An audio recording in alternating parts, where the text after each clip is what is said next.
दिग्वासा channel प्रस्तुत करता है समय सार वाचना। समय सार पढ़ ले जो कोई, ताहि तनाव कभी नहीं होई।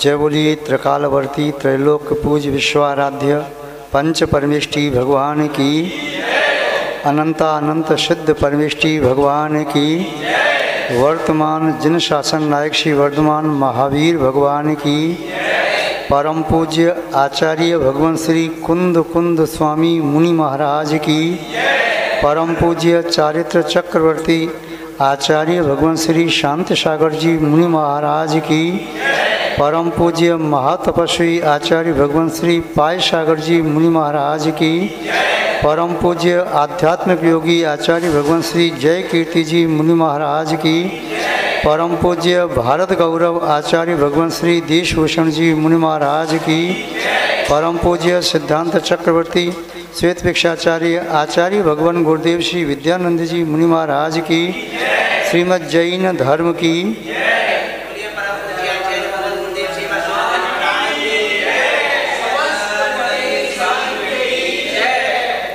जैनम जयतु शासनम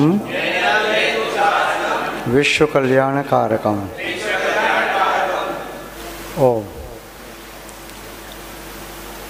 उपस्थित धर्म स्नेही सत श्रद्धालु, भव्यवर पुंडरीक श्री जिनेंद्र भगवान के पादमूल में विराजित आप सभी पुण्यात्मा महानुभाव, यहाँ पर करुणा के सागर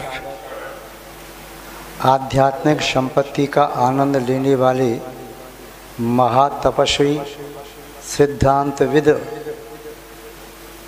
जिन्होंने साक्षात तीर्थंकर के दर्शन किए, दिव्य ध्वनि का रसास्वादन लिया, अंतिम शुद्ध केवली भद्रभाव स्वामी को अपने हृदय में विराजमान कर जिन्होंने जन शासन की महती प्रभावना की, वे आचार्य भगवान कुंद कुंद स्वामी आत्मा का वैभव स्वयं जब अनुभव में आया तो उनका करुणा का भाव इस प्रकार से प्रस्फुटित हुआ, जैसे पर्वत में जल ज़्यादा हो जाए तो चट्टान को तोड़कर झरना फूट पड़ता है, ऐसे उनके हृदय से जो करुणा की रसधार बही 2000 वर्ष हो गए, आज तक भव्य जीव उनके द्वारा इस लिपिबद्ध शास्त्र का स्वाध्याय करके वाचना,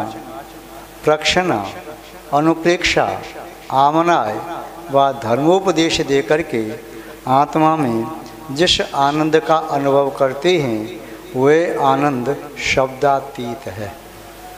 जैसे गूंगा व्यक्ति गुड़ खाए, मिश्री खाए तो स्वाद अंदर में आता है किंतु कह नहीं सकता, ऐसे ही आचार्य भगवान कुंद कुंद स्वामी की इस दिव्य अमृतोपमा वाणी को सुनकर के रोम रोम पुलकित हो जाता है। यहाँ वाचना में समय सार का प्रथम अधिकार अभी चल रहा है। आचार्य भगवान कुंद कुंद स्वामी जी गाथा के माध्यम से क्या कहना चाह रहे हैं, लगता है महामंत्र नमोकार के 35 अक्षर इस गाथा में सारभूत समाये हैं। महामंत्र नमोकार जो कार्य करता है, इस गाथा का अर्थ भी वही कार्य जीवन में कर सकता है। उस महामंत्र का उद्देश्य भी आत्मा के समग्र शाश्वत और स्वाभाविक वैभव को प्रदान करना है, और इस गाथा का भाव भी आत्मा के उस स्वाभाविक शाश्वत अनंत वैभव को दिखाने का, जनाने का, प्राप्त करने का मार्ग बताने का प्रयोजन है। विगत दिवस जो देखा था उसमें आप लोग देख रहे थे आचार्य महोदय ने प्रत्याख्यान के संबंध में बात कही थी। और प्रत्याख्यान का अर्थ होता है त्याग करना। त्याग किसका करना? जो अपना है उसका त्याग नहीं करना। उसका त्याग किया भी नहीं जा सकता। जो पर है वह आपका कभी हो नहीं सकता। जो पर है वह आपका हो नहीं सकता और त्याग भी उसी का किया जा सकता है। जब किया जा सकता है, आपका है नहीं, तो फिर त्याग कर क्यों नहीं देते? अनादि काल से पर पदार्थों पर अपनी सत्ता जमाने की कोशिश क्यों? पर जन पर अपना अधिकार जमाने का भाव क्यों? दूसरों पर हुकूमत और शासन करने का भाव क्यों? दूसरों को चाहते हैं कि मेरे अंडर में रहे, मेरी आज्ञा को माने, मेरे नेत्रों के इशारे से चले, मेरे चेहरे के भावों को पढ़कर प्रवृत्ति करे, मेरे मनोभावों को जान ले, जैसा मैं चाहता हूँ वैसा करे। क्या आप अपने मनोभावों के अनुसार, आत्मभावों के अनुसार आत्महित में प्रवृत्ति कर पाई है?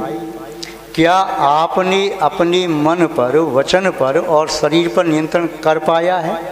दूसरों को वश में करने के लिए वशीकरण मंत्र की जाप कर रहे। संसार में क्या विडंबना है। कहाँ कहाँ तांत्रिक के कोई चक्कर में पड़ गया। मेरा पति मुझे इसलिए नहीं करता, वशीकरण मंत्र दे दो, कोई ताबीज़ दे दो, गंडा दे दो, मंत्र दे दो, कुछ ऐसे बता दो। मेरी पत्नी मेरी आज्ञा में नहीं है, दो। ये सब उल्टा क्रम कैसे चल रहा है? यही सब संसार वर्धक है और आत्मा के लिए अत्यंत दुखप्रद है। अरे भाई, पर को वश में करने की कोशिश क्यों? ये पर तो पर है, भूत है, जिंद है, मशान है, चुड़ैल है, पिशाच है, यंत्र है। आज आपने वश में कर लिया और कल उसका दाव चल गया तो आपको वश में करके वो आपको ऐसी नरक की यातना देगा कि आपको कई जन्मों तक याद रहेगी। अरे अपना धर्म बताता है। सामने वाले को वश में क्यों करना चाहते हो? सामने वाले ने आपका कुछ छीन लिया है क्या? सामने वाले के पास आपका कुछ है क्या? सामने वाले पर आपका कुछ भी नहीं है, फिर इसको वश में क्यों करना चाहते हो? अपने मन को वश में क्यों नहीं कर लेते? जो मन आपसे कह रहा है कि सामने वाले को वश में करो, वह मन ही उपद्रवी है जो आपको अनादिकाल से परेशान कर रहा है। वह मन ही खतरनाक है जो आपको दर दर का भिखारी बना रहा है। वह मन ही आपके लिए सबसे बड़ा शत्रु है जो आपको नरक की निगोद की यात्रा करा रहा है। मन कहता है ऐसा करो, मन कहता है वैसा करो, मन कहता है ये खाओ, ये पियो, यहाँ बैठो, ये देखो, ये सुनो, ये सूंघो, ये चखो, इसके साथ भ्रमण करो, उसके साथ भ्रमण करो, उसके साथ गमन करो, उसके साथ वार्तालाप करो। ये मन ही तो कहता है। और कभी कहते हैं मन के मते न चालिए, मन के मते अनेक, जो मन पर असवार है सो साधु को एक। मन तो क्षण क्षण में बदलता है, पीपल का पत्ता जैसे हवा से जैसे वह चंचल हो जाता है। मछली पानी में चंचल हो जाती, ज़्यादा पानी हो तो। भ्रमर पुष्प के ज़्यादा पादप हों, पुष्प वाटिका हो तो चंचल हो जाता है। बंदर यदि कोई सूखा पेड़ हो तो हिलाएगा, कहीं टीन शेड हो तो उस पर जंप लगाएगा, या कहीं और उसे कहीं तार लगे दिखाई दिए उस पर जंप लगाएगा। रस्सी बंधी होगी तोड़ेगा, कुछ और कपड़े पड़े तो फाड़ेगा, तो चंचल हो जाता है। यदि बंदर को शराब पिला दी जाए तो और चंचल हो जाएगा, और उसे भूत लग गई हो तो और चंचल हो जाएगा, और उसे बिच्छुओं ने काट दिया हो तो और चंचल हो जाएगा। तो आचार्यों ने कहा है यही मन की दशा है। मरकट चंचल स्वभाव से, उसको शराब पिला दो तो और ज़्यादा चंचल, उसे भूत प्रेत की बाधा हो जाए तो और ज़्यादा चंचल, उसे बिच्छू काट खाएं तो और ज़्यादा चंचल। जितना चंचल वह बंदर हो जाता है, मरकट हो जाता है, उससे ज़्यादा चंचल हमारा मन हो जाता है। अभी बच्चे की तरह से बच्चा पहले ही खिलौना मांग रहा है, फिर वो खिलौना मांगेगा। शाम को बालक बालिका एक तकिए के पीछे लड़ने लगे। वह कहता तकिया में लगा के सोऊंगा, बेटी कहती में लगा के सोऊंगी। उलझ गए दोनों। माँ ने समझाया नहीं। बाद में चलो तकिया दे दिया। माँ ने दूसरे बेटे के या बेटी के सिर के नीचे अपना हाथ लगा दिया, चल ऐसे सो जा। थोड़ी देर बाद दोनों सो गए। तकिया कहाँ पड़ा है?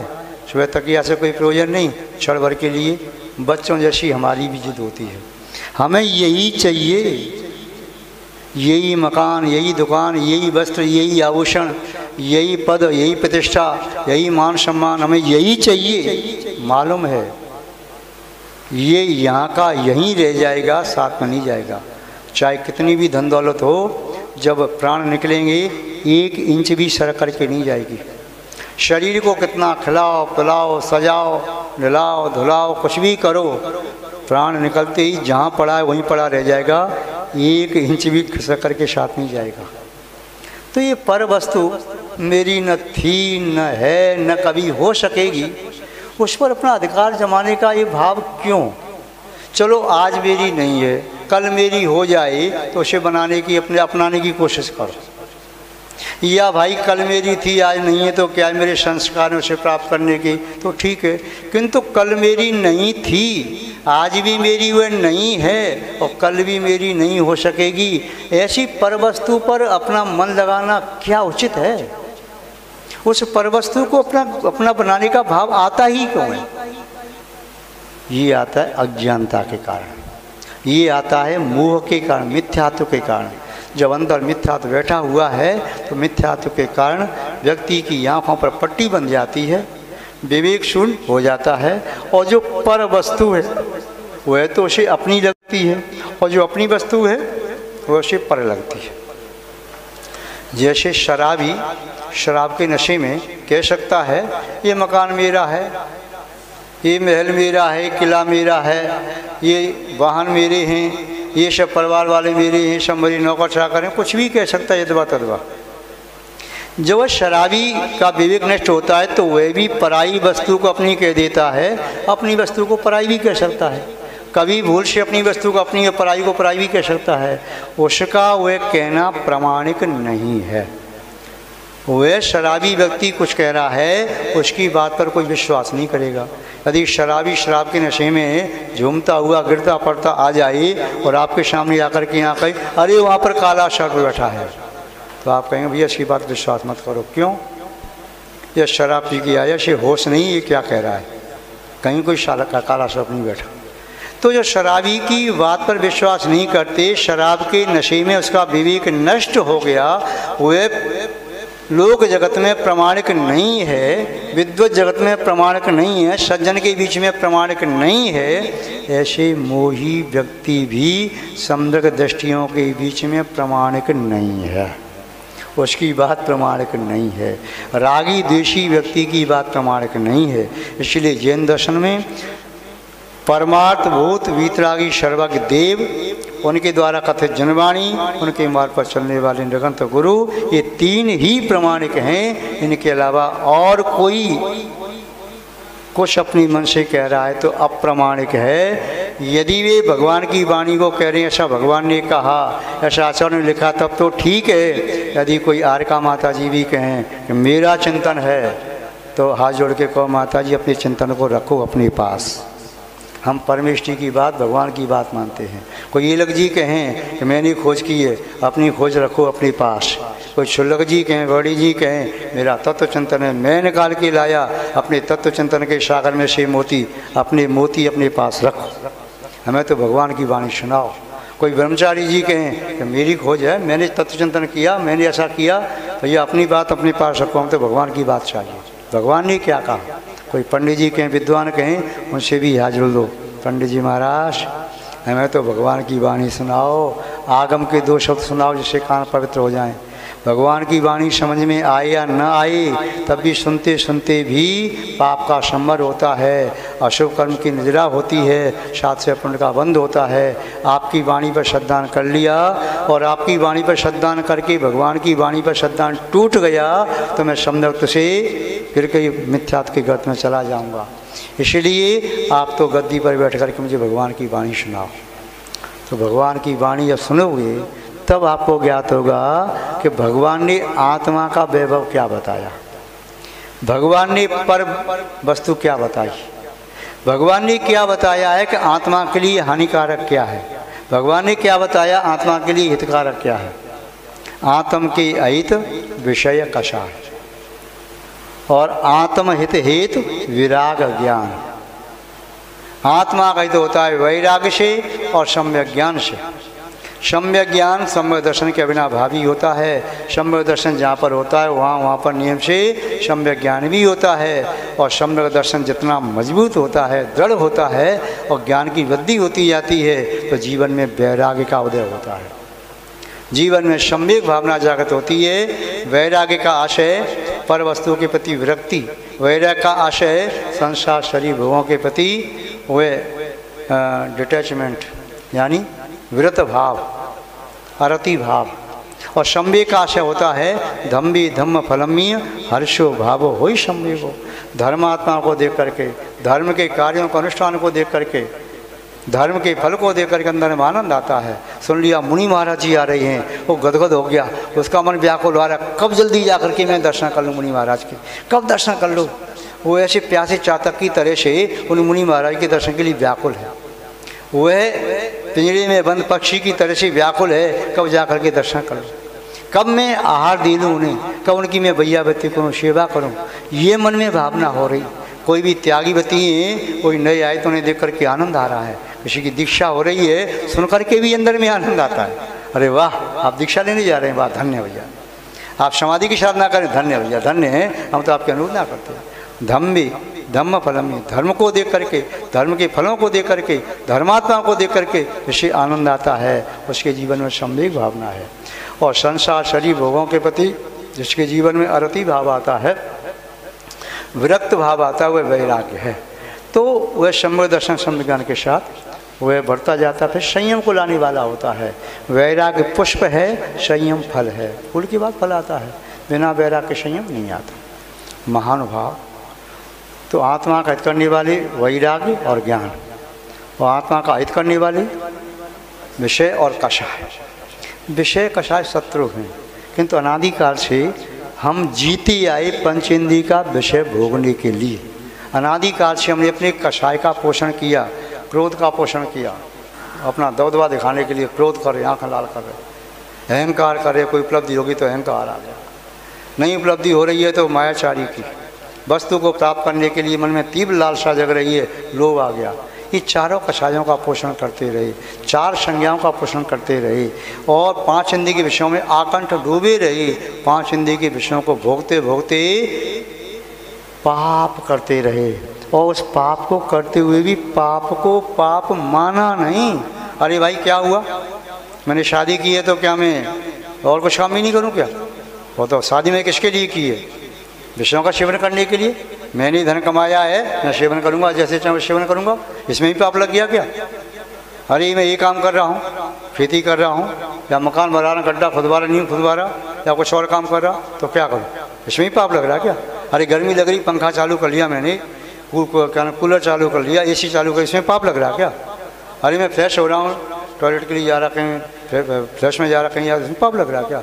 उसे पाप दिखाई नहीं दे रहा और कितने पाप कर रहा है।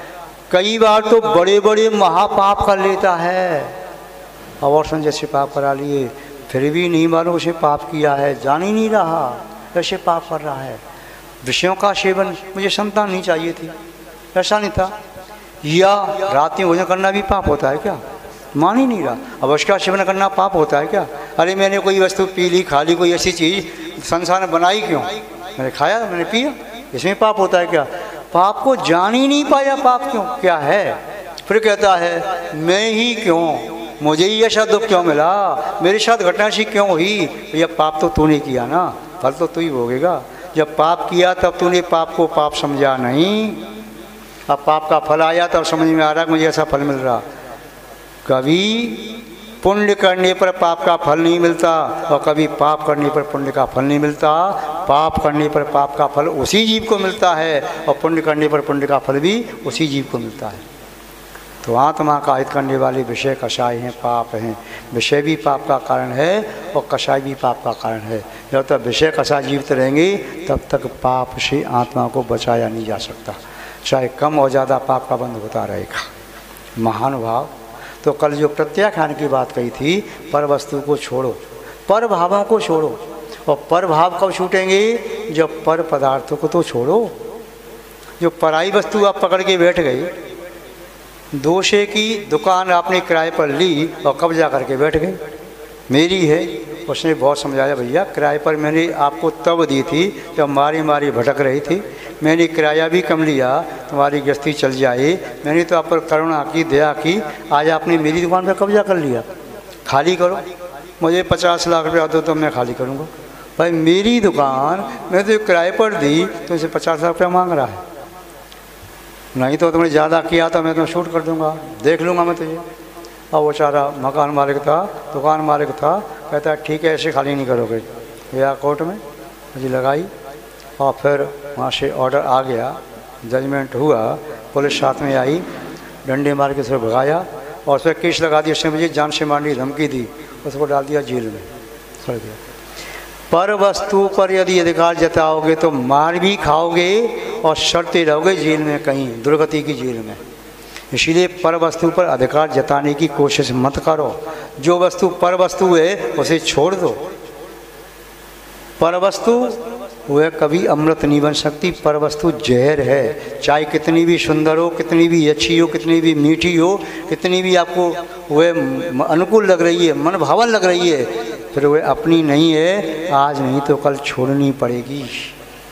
आज छोड़ दो तो अच्छी बात है, कल किसी की दमड़ी भी आपने ले ली ना तो चुपचाप चुका दो, नहीं तो कल चमड़ी उधेड़ करके वो दमड़ी आपकी चली जाएगी, चमड़ी को उधेड़ कर ले जाएगी। यदि आज आपने किसी का धन नहीं चुकाया तो कल गधा बन करके, ऊँट बन करके, बैल बन करके, उसकी सवारी बन करके, हाथी आदि बन के चुकानी पड़ेगी। नहीं तो उसके खेत पर वृक्ष बन जाएगा आम का, हर साल फसल दे, कष्ट सहन करता रहे। या अन्य प्रकार से चुकाएगा, नौकर बन के चुकाता रहे जिंदगी भर, मधुआ मजदूर गुलाम बन करके रहे। तो इसलिए पर वस्तु पर अपना अधिकार मत जताओ। यदि आपकी समझ में आ जाए ये पर वस्तु है तो छोड़ दो, क्योंकि पर वस्तु को पकड़ के बैठ गई, अपनी वस्तु की खोज की नहीं, अपनी भी चली गई और पर वस्तु तो अपनी थी नहीं। किसी व्यक्ति ने दूसरे के खेत में खेती करना प्रारंभ कर दिया, जुताई की, बीज बोया, सिंचाई की। उसने कई बार कहा भैया तेरा खेत नहीं है, अपना खेत खोज ले, खाते में देख ले तेरा खेत कौन सा है, ये मेरे खेत का नंबर है। नहीं, अब जैसे फसल आई तो कोर्ट में पहुंच गया, मेरा खेत है सर, और कहना प्रमाण मिल गया मेरा खेत है, मेरे खेत की फसल है, मैं काटूंगा। वो कहता मैंने खेती की, तूने क्यों की खेती मेरे खेत में, ये तेरा दंड है, तूने खेती क्यों की, अपना खेत पहचान। ऐसे ही हम पुद्गल के खेत में खेती करते हैं, मन वचन काय के माध्यम से साधना करते हैं, पुरुषार्थ करते हैं, श्रम करते हैं जिंदगी भर, किंतु उस खेती का फल तो पुद्गल ले जाता है, आत्मा को तो कुछ नहीं मिल पाता है। बस चौराहे बैठ के झुंझुना हो जाता रहता है आत्मा तो, फिर जाने गोद में, फिर जा नरक में, फिर जा कहीं पशुपति में, कहीं भी जाता रहे। और जिसने अपने खेत को पहचान लिया तो एक बीज भी बोया है तो वटवृक्ष की तरह फलीभूत होगा, बहुत सारे फल देने वाला होगा। इसीलिए सबसे पहले तो अपने खेत को पहचान लो जहाँ खेती करना है। सबसे पहले अपने मकान को पहचानो। आपने दूसरे की ज़मीन में मकान बना दिया और खूब आपने अंदर से बड़ी फिनिशिंग की, बहुत अच्छा वेल फिनिश्ड मकान आपका है, और रहने के लिए आए, सामने वाला कहता है चलो निकलो यहाँ से, ये पेपर मेरे नाम है, मकान मेरा है, और मैंने बनाया। क्यों बनाया मेरी जगह पर, क्यों बनाया तुमने, इसको तोड़। मैं ऐसा मकान ही मैं यहाँ गोदा बनाना चाहता था, मेरी जगह तुमने क्यों घेरी, सर तोड़ यहाँ को, तू ही अपने हाथ से तोड़। वो क्या करेगा भाई, फंस गया वो तो। ऐसे ही ये आत्मा पुद्गल को पकड़ लेता है, ये भी मेरा, ये भी मेरा, ये भी मेरा, बाद में सब छूट जाता है। या तो वह परवस्तु छूट जाती है या परवस्तु को छोड़ करके ये स्वयं चलता बनता है।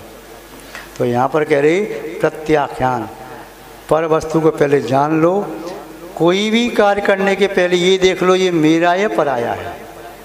यदि पराया है तो उसमें पुरुषार्थ मत करो, जो भी पुरुषार्थ करोगे उसका फल नहीं प्राप्त कर पाओगे। अपना है तो थोड़ा भी पुरुषार्थ करो उसका फल मिलेगा। तो आचार्य महोदय जो कहना चाह रहे हैं अपने ऊपर का भेद करना है। परखो स्वपा, क्या स्वपा, स्वयं को पा और पर को खोना है, स्व को पाना है। स्वपा परखो, ये सपा नहीं, ये सपा बसपा की बात नहीं कर रहे हैं हम तो स्व अपने स्वत्व को पाना है, स्व चतुष्टय को, स्वद्रव्य क्षेत्र काल भाव स्व को पाना है। और पर को खोना है।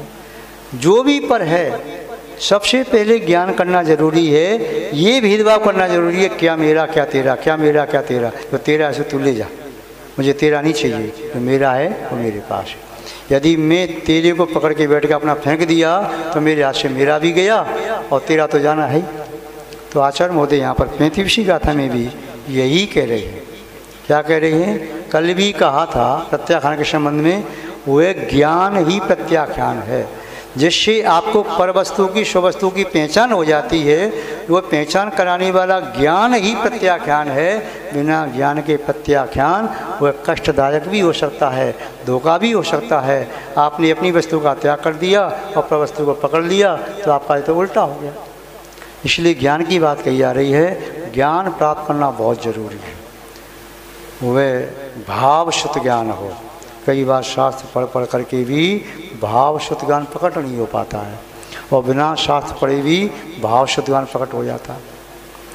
आपने बड़ी बूढ़ी लोगों को, गांव देहात के लोगों को ये कहते सुना होगा कि वो लड़का ठीक है, दूसरा तो पढ़ा लिखा नहीं है। वो तो क्या होगा, नहीं पढ़ा लिखा तो भले ही पढ़ी नहीं है पर गुणी हैं, और वो पढ़ाए गुना नहीं है, पर पुस्तक की पढ़ाई की है, पुस्तक का कीड़ा बन गया, व्यवहार में कुछ नहीं जानता। तो आचार्य महोदय कह रहे हैं केवल शब्दों से पढ़ो मत, कंठ में शब्दों का संग्रह मत करो, मस्तिष्क में शब्दों का संग्रह मत करो। जैसे गोदाम में अनाज का संग्रह कर रहे हो, कहीं आपने तेल का संग्रह किया, कहीं आपने शक्कर का संग्रह किया, कहीं आपने भूसे का संग्रह किया, कहीं लकड़ी का संग्रह किया, कहीं ईंट पत्थर और सीमेंट का संग्रह किया। ये संग्रह अपने बाहर के किए जानते हुए वस्तु मेरी नहीं है। ऐसे ही अपने मस्तिष्क के गोदाम में शब्दों का संग्रह कर लिया, वह भी आपकी संपत्ति नहीं है। आपकी संपत्ति, आपका ये ज्ञान, शब्द ज्ञान आपका नहीं है, आपका ये भाव शुद्ध ज्ञान जो आत्मा में रहेगा, आत्मा के साथ जाएगा, शब्द तो छूट जाएंगे। यदि ज्ञानावनी कर्म का उदय आ गया तो व्यक्ति कितना पढ़ा लिखा था, पागल हो गया, ये ब्रेन वेस्ट हुई, पागल हो गया। विश्व का 7वें नंबर का, 10वें नंबर का, 20वें नंबर का, पहले नंबर का वो है विद्वान था, इतना बड़ा विद्वान था, इतना पढ़ाई करता, 10 घंटे 15 घंटे 20 घंटे वह पढ़ाई करता, पढ़ते पढ़ते पागल हो गया वो तो। उसकी तो कई भाषाओं का कमांड थी, चाहे संस्कृत भाषा हो, प्राकृत भाषा हो, चाहे आंग्ल भाषा हो, चाहे हिंदी भाषा हो, चाहे उर्दू भाषा हो, चाहे मलयालम हो, चाहे कन्नड़ हो, मराठी हो, बंगाली हो, चाहे आपकी पंजाबी भाषा हो, कोई भी भाषा हो, उसका बड़ा कमांड था। इतना वह तो ब्रिलियंट था, क्या कंस के बारे में, किंतु अब वो पागल हो गया। तो ये शब्द ज्ञान अपनी संपत्ति नहीं है। ये शब्द ज्ञान तो आपको इंगित कर रही है। कहीं मील के पत्थर पर लिखा है कि आपका मकान उस ओर है, साइन बोर्ड पर लिखा, वहाँ लिखा वह शहर इतनी दूर है, आगे बोर्ड लगा आपका मकान इधर है, वह साइन बोर्ड आपका मकान नहीं है, मील का पत्थर आपका मकान नहीं है, संकेत दे रहा है। ऐसे ये शब्द हैं, ये शब्द आपकी संपत्ति नहीं है, ये तो इंगित कर रहे हैं कि आपकी संपत्ति कहाँ है।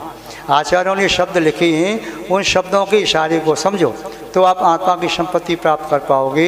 इन शब्दों को दिमाग में रख लोगे तो आत्मा की संपत्ति प्राप्त न कर पाओगे और अहंकार हो जाएगा, मान कषा जागत हो जाएगी। इसलिए आत्मा की संपत्ति को खोजने का संकेत है। किसी ने पूछा हिमालय कहाँ है, तो आपने उत्तर की ओर उंगली कर दी कि हिमालय इधर है, तो वह कहने लगा अच्छा हिमालय ये है, तो उंगली हिमालय नहीं है, हिमालय कहाँ है, उधर है। आपने कहा मंदिर कहाँ है, रास्ते में खड़े थे, मंदिर इधर है, उंगली पकड़ के खड़ा हो गया, अच्छा ये मंदिर है, अरे उंगली मंदिर नहीं है, या इशारा कर रहा है वहाँ जाओ। ऐसे ये शब्द आत्मज्ञान नहीं है, ये शब्द तो आत्मज्ञान के लिए निमित्त हैं, इशारा है, संकेत है। ये आत्मा की संपत्ति बताने के लिए संकेत हैं, और उस मार्ग से चलते जाओगे तो आप पहुँच जाओगे। ये गंतव्य नहीं है, गंतव्य का इशारा है। तो महान भाव आचार्य महोदय कह रहे हैं कि अपनी वस्तु छांट लो, छांटो, सबकी वस्तुएं इकट्ठी करके कहीं डाल दी, अपनी अपनी वस्तु छांटो।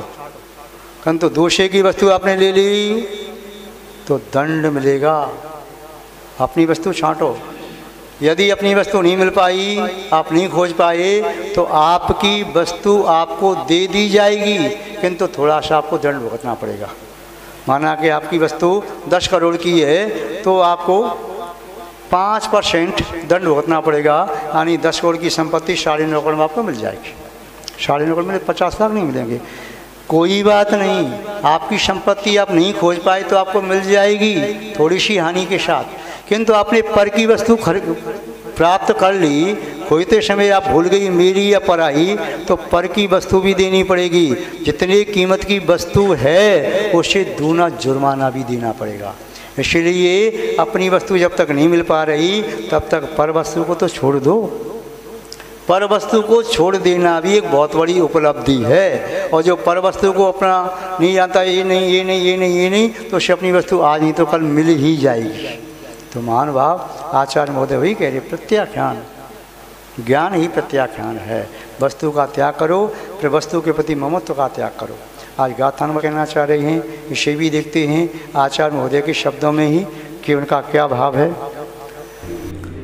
जह राम को भी पुरुषो परदब्ब मिणंत जाने दुम मो यदि तह सब भी पर भावे राधूण विमुच्य देणाणी। क्या बात करिए। जह जिस प्रकार से राम को भी पुरुषो, कोई भी नामधारी पुरुष, कोई भी आदमी परदब्बम पर द्रव्य को इड़म इति जानिदम यदि, यह पर है जानिदम ऐसा जान करके चैदी छोड़ देता है। एक व्यक्ति वस्त्र, अच्छे वस्त्र पहन करके वह शादी में जा रहा था। एक व्यक्ति ने, कोई नीच व्यक्ति था जो नीच कर्म करने वाला था, उसने उसे पकड़ लिया, रोक लिया। रुको, क्यों? तुम्हें मुझे रोकने की हिम्मत कैसे हुई? तो जानता नहीं मैं कौन हूँ, क्षमा करो, आप जो भी हैं, मैंने आपको रोका किसी प्रयोजन से रोका है। क्या प्रयोजन है? प्रयोजन ये है कि आप चोर हैं, मुझको चोर कहता है, तुझे कुछ होश भी है?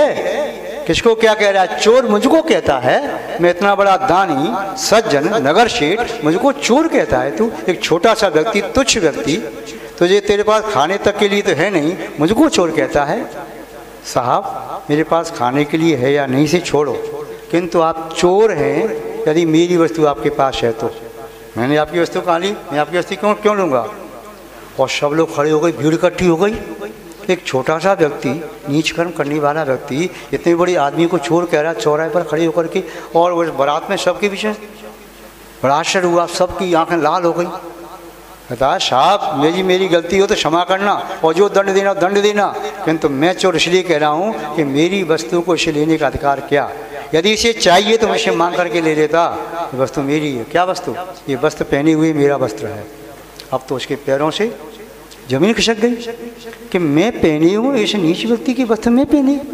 अरे भाई, मेरे वस्त्र हैं, मैंने सिलवाई, मैं धोबी के यहाँ से लेकर के अभी आया। कौन से धोबी के यहाँ से? चलो धोबी के पास। धोबी को ही बुलवा लिया। भाई वस्त्र, मेरे वस्त्र मैंने आपको दिए धोने के लिए। हाँ साहब दिए थे। तो मेरे वस्त्र मेरे हैं। हाँ साहब, शायद आपके ही होना चाहिए। शायद क्यों? क्यों मेरे पास तो वस्त्र बहुत आती हैं धुलने के लिए, कहीं हो सकता है भूल हो गई हो। ये कहता है मेरे वस्त्र हैं। इसके वस्त्र कैसे हैं? पूछे उससे। ये कहता है मेरे वस्त्रों पर अंदर की ओर मेरे नाम की चिट पड़ी है। क्या नाम है तेरा? मेरा फलाना नाम है, मेरे पिता का नाम ये है, मेरे स्थान ये है, माँ का नाम ये है। ये सब चिट मेरे इस वस्त्रों में पड़ी है, और 3 जगह पड़ी है। इसमें ऊपरी उत्तरी वस्त्र में कॉलर में पड़ी है, यहाँ आसीन में पड़ी 2 जगह, 3 जगह यहाँ पड़ी, और नीचे वाले वस्त्र हैं यहाँ कमर में जो पेट की होती है पेटी उसके अंदर पड़ी है, नीचे जो पैंट की मोहरी होती है वहाँ पड़ी है। सबके सामने वस्त्रों में खोल करके देखी, बात में उसके नाम चुन निकली थी तीनों जगह। अब तो वह लगा कि भाई मैं इसके वस्त्र पहन लिए, मैंने बड़ा उसे खराब लगा, तो विश्व का मेरी वस्त्र आप क्षमा करें, जल्दबाजी में आप थे तो आपके वस्त्र भी ऐसे थे, वस्त्र सामने लाए तो बिल्कुल बस दोनों के सेम वस्त्र थे, वही वस्त्र थे। तो जैसे उस सज्जन पुरुष ने, नगर सेठ ने उस नीच व्यक्ति के वस्त्रों को जब पहचान लिया ये वस्त्र मेरा नहीं है, तो तत्काल में उतार करके फेंक दिए कि भाई ठीक है मेरा नहीं है, मुझे नहीं चाहिए, और अपने वस्त्रों को उससे मंगवा लिया, कर लिया। ऐसे ही कह रहे हैं आचार्य महोदय, तह सब वे प्रभावे, उसी प्रकार समस्त प्रभाव रावणम जान करके विमुचदे रानी, ज्ञानी पुरुष उसे छोड़ देता है। ज्ञानी पुरुष पर भावों को, पर पदार्थों को और विकृत परिणामों को, विकारों को सबको छोड़ देता है, ये जान करके ये मेरा नहीं है, ये पुद्गल का, ये पुद्गल का, ये पुद्गल का, ये भी पुद्गल, ये भी पुद्गल, ये भी पुद्गल, तो छोड़ता जाता है, फिर अपनी वस्तु तक पहुँच जाता है। और जब तक अपनी पराई का भेद नहीं होता तब तक पर वस्तु को अपना मान करके उस पर अपना मालिकाना जताता रहता है। मानव ज्ञानी पुरुष की पहचान ये होती है वह अपनी पराई में भेद जान लेता है, इसलिए उसे अंतरात्मा कहा जाता है। उसने अंतर डाल दिया परद्रव्य क्या है और स्वद्रव्य क्या है। जिसकी ज्ञान में पर और स्व का अंतर नहीं है, पर वस्तु को स्ववस्तु को जो नहीं पहचान पाता वह व्यक्ति अंतरात्मा ज्ञानी नहीं है। इसलिए जैन दर्शन में कहा जो मिथ्या दृष्टि है वह अज्ञानी है, और जो सम्यक दृष्टि है वह सम्यक ज्ञानी है। जो अभेद रत्नत्व से युक्त है वह अभेद ज्ञानी है। जो निश्चय रत्नत्व से सहित है निश्चय ज्ञानी है। वीतराग सम्मत से सहित है वीतराग ज्ञानी है। और जो परमात्मा बन गया वो केवल ज्ञानी सर्वज्ञ हो गया। तो यहाँ पर आत्मा का हित वही व्यक्ति कर सकता है जो आत्मा को अनात्मा को पहचानने में समर्थ है। ज्ञानी पुरुष वही है जो पर पदार्थों को छोड़ने में समर्थ है और स्व पदार्थों को जान करके प्राप्त करने के लिए पुरुषार्थशील हो गया। संयम का अर्थ, साधना का अर्थ, तपस्या का अर्थ यही है अपनी आत्मा के स्वभाव को प्राप्त करने के लिए क्रियाशीलता, अपनी आत्मा के वैभव को प्राप्त करने के लिए और पर का त्याग करने के लिए जो कुछ भी स्वीकार किया जाता है वही तपस्या सम्यक है, वही संयम साधना है, वही उसकी इबादत है, पूजा है, भक्ति है, जिससे आत्मा के गुणों की प्राप्ति हो और आत्मा के जो दोष हैं, विकार हैं, उनका निराकरण हो। यही वास्तव में विवेकशीलता है। आज बस इतना ही पर्याप्त है। शेष चर्चा अपने बाद में विस्तार से करना चाहिए। जय बोलिए श्री शांतनाथ भगवान की। पूज्य आचार्य गुरुदेव श्री विद्यानंद जी महाराज की।